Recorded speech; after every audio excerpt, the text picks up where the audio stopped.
যাই হোক জন্মদিন আলোচনা হয়। আমি মনে করি আমি একজন জন্মদিনের স্থানে দুইটা কথা বলবো, সেই যোগ্যতা আমি রাখি না। কোনো কিছু কথা যদি ধরতে তথ্য বলা হয় বিরাট বললেন কিছু কথা বলার জন্য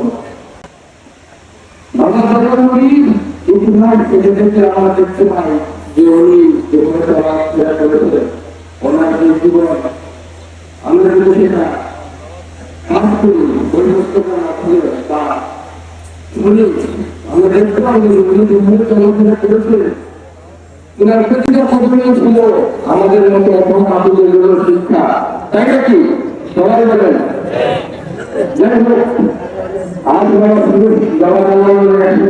জন্মদিন আমরা চেষ্টা করবো বাংলা জনগণকে নিজের ভিতরে আত্মীয় সৃষ্টি করতে, যেখানে বাংলা জনগণের আবির্ভাব দিতে বাংলা জনগণকে যখন আপনি নিজের ভিতরে আবির্ভাব করতে পারবে তখনই বাংলা জনগণই আপনাকে দেখা দিল, তাই নাকি?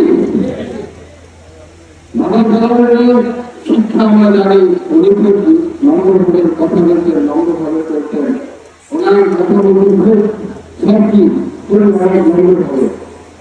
আমরা অষ্টমের যারা জানা সকলেই আমরা জানানোর অনুসারে যারা আছি সকলেই আমরা জানানোর অনুসারে নাকি আমরা চেষ্টা করবো আমাদের জীবন যাপন জীবন যাপন তৈরি করতে আমার জানানোর করা।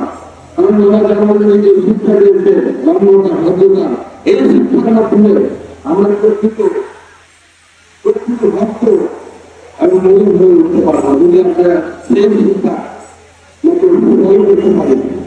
সুতরাং কথা জানাবো না, কথা বলে আসলে জানানোর আমরা আলোচনা করলে ভালো লাগতেই আলোচনা করা যায়।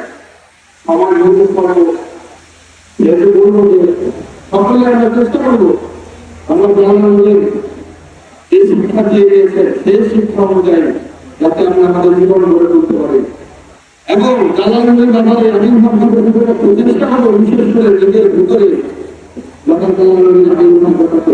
আমরা কি কথা বলতে পারছি?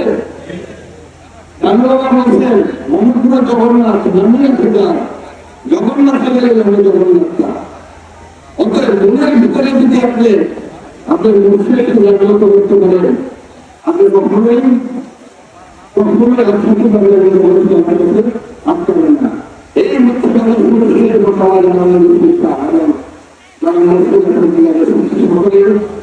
এই নিয়ম মানুষ মেনে করবেন এবং শৃঙ্খলার মতো ভাবে চেষ্টা করে চলা কোনো মাধ্যমে